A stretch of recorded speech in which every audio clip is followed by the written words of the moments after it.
ਉਹ ਮੈਨੂੰ ਕਹਿ ਰਿਹਾ ਸੀ ਵੀ ਮੈਂ ਮੁੰਬਈ ਕ੍ਰਾਈਮ ਬ੍ਰਾਂਚ ਤੋਂ ਬੋਲ ਰਹੇ ਹਾਂ ਵੀ ਨਾਲੇ ਪਿੱਛੇ ਵੀ ਆਪਾਂ ਬੰਦਾ ਕਹਿੰਦਾ ਵੀ ਸ਼ੱਕ ਹੋਵੇ ਤਾਂ ਪਿੱਛੇ ਆਪਣਾ ਵਾਕੀ ਟਾਕੀ ਤੋਂ ਕਾਲਸ ਦੀ ਸਾਊਂਡ ਆ ਰਹੀ ਸੀਗੀ ਵੀ ਜਿਹਦੇ ਕਰਕੇ ਕੋਈ ਕਨਫਿਊਜ਼ਨ ਨਹੀਂ ਪਹਿਲਾਂ ਹੋਈ। ਉਸੇ ਕਾਲ ਦੇ ਵਿੱਚ ਉਹਨਾਂ ਨੇ ਮੇਰੇ ਤੋਂ ਸਕਾਈਪ ਓਪਨ ਕਰਵਾਇਆ। ਸਕਾਈਪ ਦੇ ਵਿੱਚ ਉਹਨਾਂ ਨੇ ਆਪਣੀ ਆਈਡੀ ਲੌਗਇਨ ਕਰਵਾਈ ਤੇ ਫਿਰ ਮੇਰੇ ਤੋਂ ਮੈਸੇਜ ਸੈਂਡ ਕਰਵਾਇਆ। ਤੇ ਫਿਰ ਜਿੱਦਾਂ ਹੀ ਮੈਸੇਜ ਸੈਂਡ ਹੋਇਆ ਤੇ ਉਹਨਾਂ ਨੇ ਕਨਫਰਮ ਕਰ ਲਿਆ ਤਾਂ ਫਿਰ ਉਹਨਾਂ ਨੇ ਜਿਹੜੀ ਕਾਲ ਆਈ ਹੋਈ ਸੀਗੀ ਤੇ ਉਹਨਾਂ ਨੇ ਕਾਲ ਡਿਸਕਨੈਕਟ ਕਰਕੇ ਫਿਰ ਸਕਾਈਪ ਤੋਂ ਹੀ ਕਨੈਕਟ ਕੀਤਾ।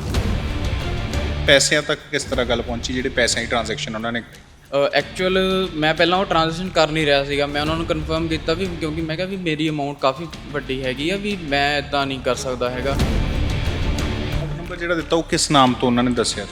ਜਦੋਂ ਮੈਂ ਅਕਾਊਂਟ ਨੰਬਰ ਪਾ ਕੇ ਚੈੱਕ ਕੀਤਾ ਤਾਂ ਉੱਥੇ ਆਇਆ ਸੀ ਸ਼੍ਰੀ ਗਣੇਸ਼ ਐਂਟਰਪ੍ਰਾਈਜ਼ ਤੇ ਫਿਰ ਮੈਂ ਉਹਨਾਂ ਨੂੰ ਫੇਰ ਕਨਫਰਮ ਕੀਤਾ। ਮੈਂ ਕਿਹਾ ਵੀ ਇਹ ਨਾਮ ਤਾਂ ਕੋਈ ਹੋਰ ਆ ਰਿਹਾ। ਕਹਿੰਦੇ ਸਾਡੇ ਸੌਫਟਵੇਅਰ ਦਾ ਨੇਮ ਆ ਵੀ ਜਿਹੜਾ ਸੌਫਟਵੇਅਰ ਆ ਇਹੀ ਕਨਫਰਮ ਕਰੂਗਾ ਤੇ ਇਹੀ ਤੁਹਾਡੀ ਟ੍ਰਾਂਜੈਕਸ਼ਨ ਵਾਪਸ ਤੁਹਾਡੇ ਅਕਾਊਂਟ ਦੇ ਵਿੱਚ ਟ੍ਰਾਂਸਫਰ ਕਰ ਦੂਗਾ। ਜਿਵੇਂ ਜਿਵੇਂ ਭਾਰਤ ਸਾਈਬਰ ਦੀ ਦੁਨੀਆ ਯਾਨੀ ਇੰਟਰਨੈਟ ਦੀ ਦੁਨੀਆ ਦੇ ਵਿੱਚ ਤਰੱਕੀ ਕਰਦਾ ਜਾ ਰਿਹਾ, ਉਸੇ ਤਰ੍ਹਾਂ ਸਾਈਬਰ ਠੱਗਾਂ ਦੀ ਗਿਣਤੀ ਜਿਹੜੀ ਹੈ ਉਹ ਲਗਾਤਾਰ ਵੱਧਦੀ ਜਾ ਰਹੀ ਹੈ। ਅੱਜ ਦਿਨ ਅਸੀਂ ਕੇਸ ਸੁਣਦੇ ਹਾਂ ਕਿ ਕਦੇ ਕਿਸੇ ਨਾਲ ਸਾਈਬਰ ਠੱਗੀ ਹੋ ਗਈ, ਕਦੇ ਕਿਸੇ ਨਾਲ ਸਾਈਬਰ ਠੱਗੀ ਹੋ ਗਈ। ਪਰ ਅੱਜ ਇੱਕ ਹੋਰ ਮਾਮਲਾ ਤੁਹਾਡੇ ਸਾਹਮਣੇ ਲੈ ਕੇ ਆਏ ਜਿਸ ਦੇ ਵਿੱਚ ਸਾਈਬਰ ਠੱਗਾਂ ਨੇ ਬੰਬੇ ਦੇ ਕ੍ਰਾਈਮ ਬ੍ਰਾਂਚ ਵਾਲੇ ਬਣ ਕੇ ਇੱਕ ਵਿਅਕਤੀ ਨੂੰ ਫੋਨ ਕੀਤਾ ਅਤੇ ਉਸ ਤੋਂ 32,965 ਰੁਪਏ ਦੀ ਜਿਹੜੀ ਠੱਗੀ ਮਾਰੀ ਹੈ। ਔਰ ਉਹ ਕਿਸ ਤਰ੍ਹਾਂ ਮਾਰੀ ਹੈ? ਉਸ ਵਿਅਕਤੀ ਨੂੰ ਕਿਹਾ ਗਿਆ ਕਿ ਤੇਰੇ ਨਾਂ ਤੋਂ ਮਨੀ ਲਾਂਡਰਿੰਗ ਹੋ ਰਹੀ ਹੈ, ਡਰੱਗਸ ਦੀ ਸਪਲਾਈ ਹੋ ਰਹੀ ਹੈ, ਤੇਰੀ ਆਧਾਰ ਕਾਰਡ ਦੀ ਆਈਡੀ ਯੂਜ਼ ਹੋ ਰਹੀ ਹੈ। ਇਹ ਡਰਾ ਕੇ ਉਸ ਵਿਅਕਤੀ ਕੋਲੋਂ 32,965 ਰੁਪਏ ਦੀ ਟ੍ਰਾਂਜੈਕਸ਼ਨ ਕੀਤੀ। ਸਾਡੇ ਨਾਲ ਉਹ ਵਿਅਕਤੀ ਮਨਰਾਜ ਸਿੰਘ ਮੌਜੂਦ ਹੈ ਜੋ ਇਸ ਠੱਗੀ ਦਾ ਸ਼ਿਕਾਰ ਹੋਇਆ। ਗੱਲਬਾਤ ਕਰਦੇ ਹਾਂ ਕਿ ਕਿਸ ਤਰ੍ਹਾਂ ਇਹ ਸਾਰਾ ਕੁਝ ਹੋਇਆ, ਕਿਸ ਤਰ੍ਹਾਂ ਇਸ ਦੀ ਸ਼ੁਰੂਆਤ ਹੋਈ। ਮਨਰਾਜ, ਕੀ ਫੋਨ ਆਇਆ ਸੀਗਾ, ਕੀ ਨੰਬਰ ਸੀਗਾ ਤੇ ਕਿੱਥੋਂ ਫੋਨ ਆਇਆ ਸੀ ਤੇ ਕੀ ਕਹਿ ਰਹੇ ਸੀ? ਪਹਿਲਾਂ ਤਾਂ ਜੀ ਮੈਨੂੰ ਫੈਡੈਕਸ ਵੱਲੋਂ ਕਾਲ ਆਈ। ਉਹ ਮੈਨੂੰ ਕਹਿੰਦੇ ਵੀ ਤੁਹਾਡਾ ਕੋਰੀਅਰ ਇੱਕ ਹੈਗਾ ਵੀ ਉਹ ਰਿਟਰਨ ਹੋ ਰਿਹਾ ਆ। ਮੈਂ ਕਿਹਾ ਮੇਰੇ ਦਿਮਾਗ 'ਚ ਆਇਆ ਵੀ ਮੇਰਾ ਤਾਂ ਕੋਈ ਇੱਦਾਂ ਦਾ ਕੋਰੀਅਰ ਸੀਗਾ ਨਹੀਂ। ਤੋਂ ਆਪਾਂ ਫਿਰ ਕਸਟਮਰ ਕੇਅਰ ਨਾਲ ਕੰਟੈਕਟ ਕੀਤਾ। ਉਸੇ ਨੰਬਰ ਤੋਂ ਉੱਥੇ ਆਪਸ਼ਨ ਆਇਆ ਸੀ ਵੀ ਕਸਟਮਰ ਕੇਅਰ ਨਾਲ ਕਨੈਕਟ ਕਰ ਸਕਦੇ ਹੋ ਤੁਸੀਂ। ਤਾਂ ਮੈਂ ਫਿਰ ਉਹਨਾਂ ਦੀ ਆਪਸ਼ਨ ਜਿਹੜੀ ਸੀਗੀ ਉਹ ਪ੍ਰੈਸ ਕੀਤੀ ਤਾਂ ਫਿਰ ਕਸਟਮਰ ਕੇਅਰ ਨਾਲ ਕਨੈਕਟ ਹੋ ਗਿਆ ਉਹਨਾਂ ਦੀ ਫੈਡੈਕਸ ਕਾਲ ਦੇ ਵਿੱਚ ਹੀ ਦੂਸਰੇ ਵਿਅਕਤੀ ਦੇ ਨਾਲ ਕਾਲ ਕਨੈਕਟ ਹੋ ਗਈ। ਹਾਂਜੀ। ਤਾਂ ਫਿਰ ਉੱਥੇ ਉਹਨਾਂ ਨੇ ਮੈਨੂੰ ਕਿਹਾ ਵੀ ਤੁਹਾਡੇ ਨਾਮ ਦਾ ਪਾਰਸਲ ਆਪਣੀ ਡਿਊਟੀ ਦੇ ਵਿੱਚ ਸਟਾਪ ਹੋਇਆ ਜਿਹਦੇ ਵਿੱਚ ਕਿ ਉਹਨਾਂ ਨੇ ਚੈੱਕ ਕੀਤਾ ਵੀ ਲੈਪਟਾਪਸ ਤੇ ਇਲੀਗਲ ਪਾਸਪੋਰਟਸ ਹੈਗੇ ਨੇ ਤੇ ਨਾਲ ਕਹਿੰਦੇ ਸੀਗੇ ਵੀ 200 ਗ੍ਰਾਮ MDMA ਹੈਗਾ। ਮੈਂ ਕਿਹਾ ਉਹ ਕੀ ਹੁੰਦਾ ਆ ਵੀ MDMA? ਮੈਨੂੰ ਤਾਂ ਪਤਾ ਨਹੀਂ। ਕਹਿੰਦੇ ਜੀ ਇਹ ਕਾਈਂਡ ਆਫ ਡਰੱਗ ਹੁੰਦਾ ਆ। ਮੈਂ ਕਿਹਾ ਅੱਛਾ। ਤੇ ਮੈਂ ਕਿਹਾ ਮੈਂ ਤਾਂ ਇੱਦਾਂ ਕੋਈ ਪਾਰਸਲ ਸੈਂਡ ਨਹੀਂ ਕੀਤਾ। ਫਿਰ ਉਹਨਾਂ ਨੇ ਕਿਹਾ ਵੀ ਤੁਹਾਨੂੰ ਨਾ ਕ੍ਰਾਈਮ ਬ੍ਰਾਂਚ ਦੇ ਵਿੱਚ ਕੰਪਲੇਂਟ ਲੌਂਚ ਕਰਨੀ ਪੈਣੀ ਆ ਵੀ ਤੁਹਾਡੀ ਆਈਡੀ ਯੂਜ਼ ਹੋ ਰਹੀ ਆ। ਮੈਂ ਕਿਹਾ ਮੈਂ ਤਾਂ ਇਸ ਟਾਈਮ ਮੁੰਬਈ ਆ ਨਹੀਂ ਸਕਦਾ ਕਿਉਂਕਿ ਮੈਂ ਕਦੇ ਗਿਆ ਨਹੀਂ ਹੈਗਾ ਤੇ ਮੈਨੂੰ ਪਤਾ ਨਹੀਂ ਕੀ ਆ ਕੀ ਨਹੀਂ ਆ। ਕਹਿੰਦੇ ਅਸੀਂ ਤੁਹਾਡੀ ਕਾਲ ਨਾ ਕਨੈਕਟ ਕਰ ਦਿੰਦੇ ਹਾਂ ਕ੍ਰਾਈਮ ਬ੍ਰਾਂਚ ਦੇ ਵਿੱਚ ਤੇ ਵੀ ਤੁਸੀਂ ਉੱਥੇ ਉਹਨਾਂ ਨੂੰ ਕੰਪਲੇਂਟ ਰਜਿਸਟਰ ਕਰਵਾ ਦਿਓ। ਮੈਂ ਕਿਹਾ ਠੀਕ ਹੈ ਜੀ, ਕਾਲ ਟ੍ਰਾਂਸਫਰ ਕਰਵਾ ਦਿਓ ਤੁਸੀਂ। ਫਿਰ ਉਹਨਾਂ ਨੇ ਉਸੇ ਕਾਲ ਤੋਂ ਮੇਰੀ ਕਾਲ ਕ੍ਰਾਈਮ ਬ੍ਰਾਂਚ ਦੇ ਵਿੱਚ ਟ੍ਰਾਂਸਫਰ ਕੀਤੀ, ਮੁੰਬਈ ਕ੍ਰਾਈਮ ਬ੍ਰਾਂਚ ਦੇ ਵਿੱਚ। ਤੇ ਫਿਰ ਉਹਨਾਂ ਨੇ ਡਿਟੇਲਸ ਲਈ ਮੇਰੇ ਤੋਂ ਵੀ ਮੇਰਾ ਨਾਮ ਕਨਫਰਮ ਕੀਤਾ। ਫਿਰ ਉਹਨਾਂ ਨੇ ਮੇਰੇ ਤੋਂ ਕੋਰੀਅਰ ਨੰਬਰ ਜਦੋਂ ਕਾਲ ਟ੍ਰਾਂਸਫਰ ਕੀਤੀ ਤਾਂ ਜਿਹੜਾ ਸਾਹਮਣੇ ਵਿਅਕਤੀ ਸੀ ਉਹ ਆਪਣੇ ਆਪ ਨੂੰ ਕੀ ਕਹਿ ਰਿਹਾ ਸੀਗਾ ਕਿ ਕੀ ਆ ਉਹ ਮੈਨੂੰ ਕਹਿ ਰਿਹਾ ਸੀ ਵੀ ਮੈਂ ਮੁੰਬਈ ਕ੍ਰਾਈਮ ਬ੍ਰਾਂਚ ਤੋਂ ਬੋਲ ਰਹੇ ਹਾਂ ਵੀ ਨਾਲੇ ਪਿੱਛੇ ਵੀ ਆਪਾਂ ਬੰਦਾ ਕਹਿੰਦਾ ਵੀ ਸ਼ੱਕ ਹੋਵੇ ਤਾਂ ਪਿੱਛੇ ਆਪਣਾ ਵਾਕੀ ਟਾਕੀ ਤੋਂ ਕਾਲਸ ਦੀ ਸਾਊਂਡ ਆ ਰਹੀ ਸੀਗੀ ਜਿਹਦੇ ਕਰਕੇ ਕੋਈ ਕਨਫਿਊਜ਼ਨ ਨਹੀਂ ਪਹਿਲਾਂ ਹੋਈ। ਤਾਂ ਫਿਰ ਉਹਨਾਂ ਨੇ ਮੇਰੇ ਤੋਂ ਸਾਰੀ ਮੇਰੀ ਡਿਟੇਲਸ ਕਲੀਅਰ ਕੀਤੀਆਂ। ਫਿਰ ਜਿਹੜਾ ਪਾਰਸਲ ਸੀਗਾ ਪਾਰਸਲ ਦੇ ਡਿਟੇਲਸ ਕਨਫਰਮ ਕੀਤੀਆਂ ਵੀ ਕੀ ਪਾਰਸਲ 'ਚ ਹੈਗਾ ਆ, ਕਿਹਦੇ ਨਾਮ 'ਤੇ ਜਾ ਰਿਹਾ ਪਾਰਸਲ, ਕੀ ਹੈਗਾ ਆ। ਅਤੇ ਫਿਰ ਉਹਨਾਂ ਨੇ ਸਾਰੀ ਡਿਟੇਲ ਜਦੋਂ ਕਨਫਰਮ ਕਰ ਲਈ ਫਿਰ ਕਹਿੰਦੇ ਵੀ ਅਸੀਂ ਵੀ ਆਪਣੀ ਕਾਲ ਤੁਹਾਨੂੰ ਸਕਾਈਪ 'ਤੇ ਕਰਦੇ ਹਾਂ ਅਤੇ ਸਾਡੇ ਸੀਨੀਅਰ ਤੁਹਾਡੇ ਨਾਲ ਕੰਟੈਕਟ ਕਰਨਗੇ ਇਸ ਚੀਜ਼ ਬਾਰੇ। ਉਸੇ ਕਾਲ ਦੇ ਵਿੱਚ ਉਹਨਾਂ ਨੇ ਮੇਰੇ ਤੋਂ ਸਕਾਈਪ ਓਪਨ ਕਰਵਾਇਆ। ਸਕਾਈਪ ਦੇ ਵਿੱਚ ਉਹਨਾਂ ਨੇ ਆਪਣੀ ਆਈਡੀ ਲੌਗਇਨ ਕਰਵਾਈ ਅਤੇ ਫਿਰ ਮੇਰੇ ਤੋਂ ਮੈਸੇਜ ਸੈਂਡ ਕਰਵਾਇਆ।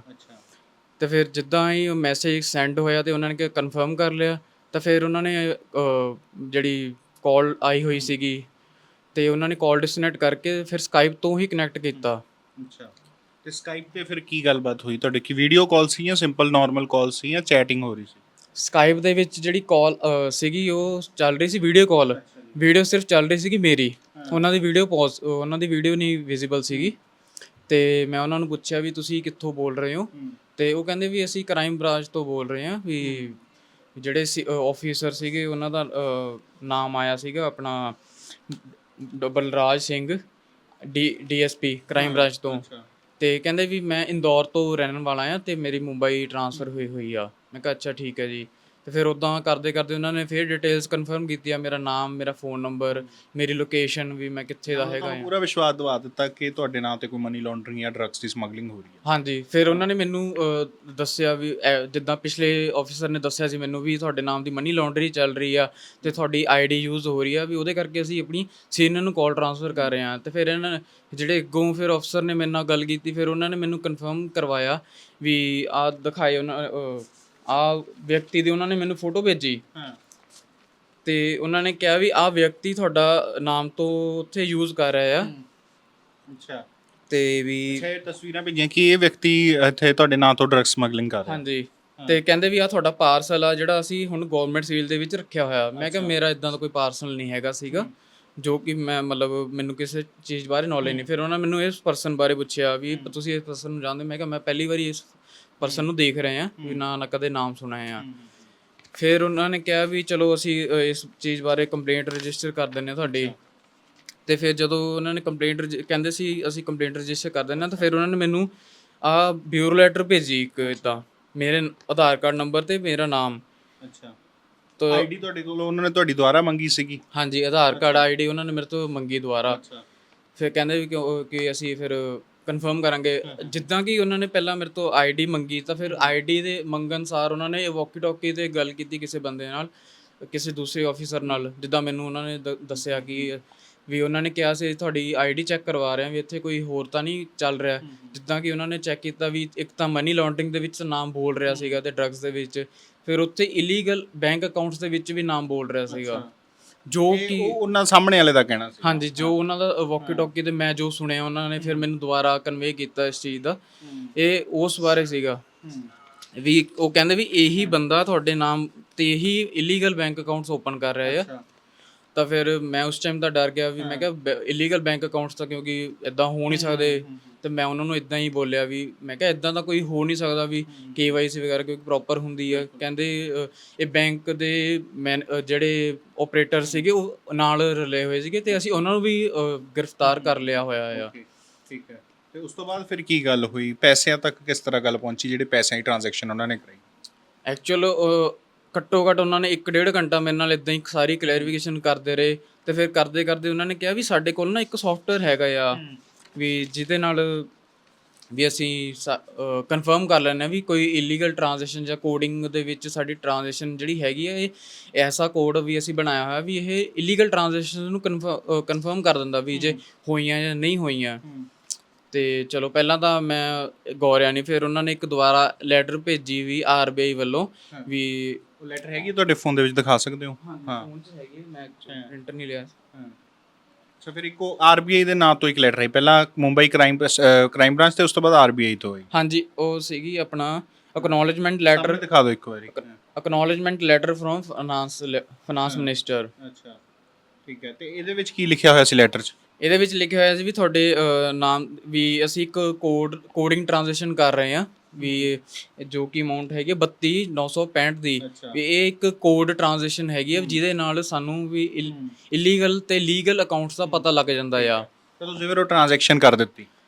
ਐਕਚੁਅਲ ਮੈਂ ਪਹਿਲਾਂ ਉਹ ਟ੍ਰਾਂਜੈਕਸ਼ਨ ਕਰ ਨਹੀਂ ਰਿਹਾ ਸੀਗਾ। ਮੈਂ ਉਹਨਾਂ ਨੂੰ ਕਨਫਰਮ ਕੀਤਾ ਵੀ ਕਿਉਂਕਿ ਮੈਂ ਕਿਹਾ ਵੀ ਮੇਰੀ ਅਮਾਊਂਟ ਕਾਫੀ ਵੱਡੀ ਹੈਗੀ ਆ ਵੀ ਮੈਂ ਇੱਦਾਂ ਨਹੀਂ ਕਰ ਸਕਦਾ ਹੈਗਾ। ਉਹ ਕਹਿੰਦੇ ਤੁਸੀਂ ਬੇਫਿਕਰ ਰਹੋ ਵੀ ਅਸੀਂ ਜਿੱਦਾਂ ਹੀ ਕਨਫਰਮ ਹੋਊਗਾ ਵੀ ਅਸੀਂ ਤੁਹਾਨੂੰ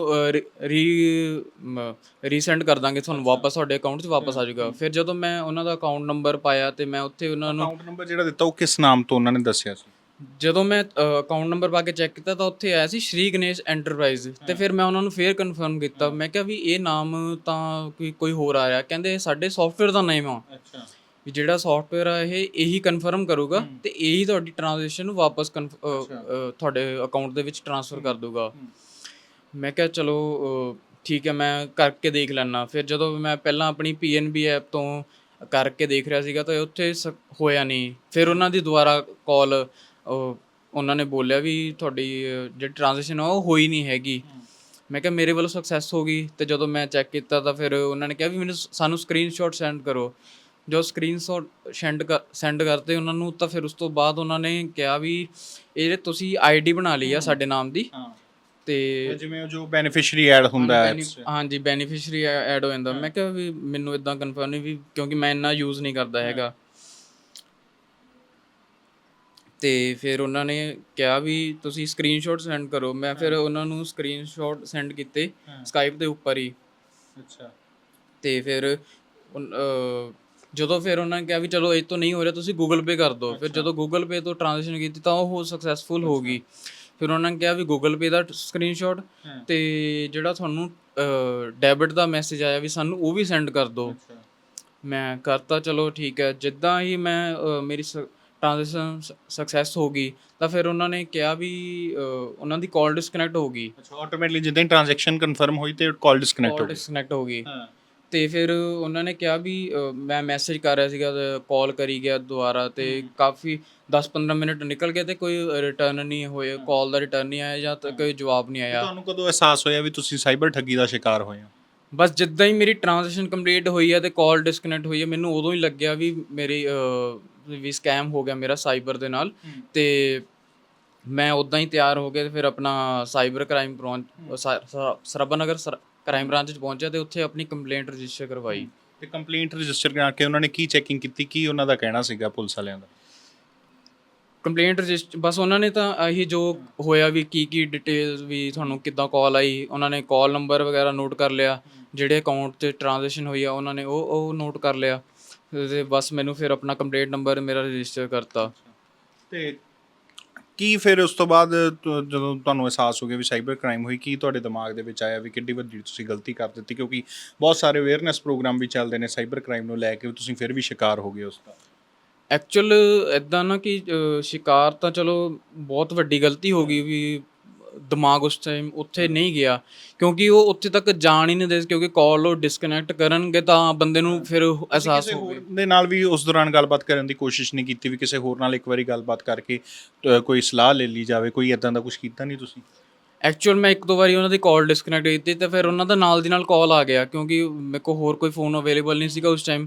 ਤਾਂ ਫਿਰ ਉਹ ਮੈਨੂੰ ਉੱਥੋਂ ਕਾਲ ਕਰਨ ਨਹੀਂ ਦੇ ਰਹੇ ਸੀਗੇ। ਐਕਚੁਅਲ 'ਚ ਜਿਹੜਾ ਉਹਨਾਂ ਦਾ ਕਾਲਿੰਗ ਟਾਈਮ ਚੱਲਿਆ ਤਾਂ ਉਹ 1.5 ਤੋਂ 2 ਘੰਟੇ ਦਾ ਚੱਲਿਆ। ਮਤਲਬ ਉਸ ਦੌਰਾਨ ਤੁਹਾਨੂੰ ਉਹਨਾਂ ਨੇ ਮੌਕਾ ਨਹੀਂ ਦਿੱਤਾ ਕਿ ਤੁਸੀਂ ਫੋਨ ਉਹਨਾਂ ਦਾ ਕੱਟ ਕੇ ਜਾਂ ਸਾਈਡ ਬਾਈ ਸਾਈਡ ਤੁਸੀਂ ਕਿਸੇ ਹੋਰ ਨੂੰ ਕਾਲ ਕਰ ਸਕੋ? ਬਿਲਕੁਲ। ਕਿਉਂ ਨਾਲ ਦੀ ਨਾਲ ਉਹਨਾਂ ਨੇ ਮੇਰੀ ਫੇਸ ਵੀਡੀਓ ਵੀ ਚਲਵਾਈ ਹੋਈ ਸੀਗੀ। ਨਾ ਵੀਡੀਓ ਬੰਦ ਕਰਨ ਦੇ ਰਹੇ ਸੀ ਤੇ ਨਾ ਹੀ ਮਾਈਕ ਬੰਦ ਕਰਨ ਦੇ ਰਹੇ ਸੀਗੇ। ਕੀ ਮੰਗ ਕੀ ਕਰਦੇ ਹੋ ਹੁਣ ਤੁਸੀਂ, ਕਿਉਂਕਿ ਤੁਸੀਂ ਬਹੁਤ ਵੱਡੀ ਠੱਗੀ ਦਾ ਸ਼ਿਕਾਰ ਹੋਏ ਹੋ, ਮਿਹਨਤ ਦੀ ਕਮਾਈ ਹੈ ਤੁਹਾਡੀ, ਜਿਸ ਦਾ ਹੁਣ ਪਤਾ ਨਹੀਂ ਉਹ ਵਾਪਸ ਆਏਗੀ ਜਾਂ ਨਹੀਂ ਆਏਗੀ? ਦੇਖੋ ਮੰਗ ਤਾਂ ਇਹੀ ਆ ਸਰਕਾਰਾਂ ਨੂੰ ਕਿ ਜਿਹੜੀ ਇਹ ਚੀਜ਼ਾਂ ਹੋ ਰਹੀਆਂ ਨੇ ਉਸ ਚੀਜ਼ਾਂ ਵੱਲ ਥੋੜ੍ਹਾ ਗੌਰ ਕੀਤਾ ਜਾਵੇ, ਕਿਉਂਕਿ ਚਲੋ ਇੱਕ ਨਾਰਮਲ ਕ੍ਰਾਈਮ ਹੁੰਦਾ, ਸਕੈਮ ਕਰਦੇ ਸੀਗੇ ਵੀ ਕ੍ਰੈਡਿਟ ਕਾਰਡ ਵੱਲੋਂ ਫੋਨ ਆ ਗਿਆ ਜਾਂ ਤੁਹਾਡੀ ਟ੍ਰਾਂਜੈਕਸ਼ਨ ਹੋਣੀ ਆ ਕੋਈ ਉਹਦੇ ਲਈ ਫੋਨ ਆ ਗਿਆ। ਬਟ ਇਹ ਤੁਸੀਂ ਦੇਖ ਸਕਦੇ ਹੋ ਵੀ ਮੁੰਬਈ ਕ੍ਰਾਈਮ ਬ੍ਰਾਂਚ ਵੱਲੋਂ ਸਕਾਈਪ ਬਣਾ ਕੇ ਤਾਂ ਫਿਰ ਉਸ ਚੀਜ਼ ਦੀ ਲੈਟਰ ਭੇਜੀ ਜਾ ਰਹੀ ਆ। ਤੇ ਇਹ ਬਹੁਤ ਵੱਡੀ ਗੱਲ ਹੈਗੀ ਆ ਵੀ ਜਿੱਥੇ ਬੰਦਾ ਬਹੁਤ ਈਜ਼ੀਲੀ ਅਡੈਪਟ ਉੱਥੇ ਟਰੈਪ ਹੋ ਸਕਦਾ ਆ। ਤਾਂ ਇਹ ਤੁਸੀਂ ਤਸਵੀਰਾਂ ਦੇਖੀਆਂ ਨੇ ਕਿ ਮੁੰਬਈ ਕ੍ਰਾਈਮ ਬ੍ਰਾਂਚ ਦੀ ਇੱਕ ਆਫੀਸ਼ੀਅਲ ਲੈਟਰ ਦੀ ਤਰ੍ਹਾਂ ਇਹ ਲੈਟਰ ਬਣਾ ਕੇ ਭੇਜੀ ਜਾ ਰਹੀ ਹੈ ਤੇ ਲੋਕਾਂ ਦੇ ਨਾਲ ਠੱਗੀ ਜਿਹੜੀ ਆ ਉਹ ਮਾਰੀ ਜਾ ਰਹੀ ਹੈ।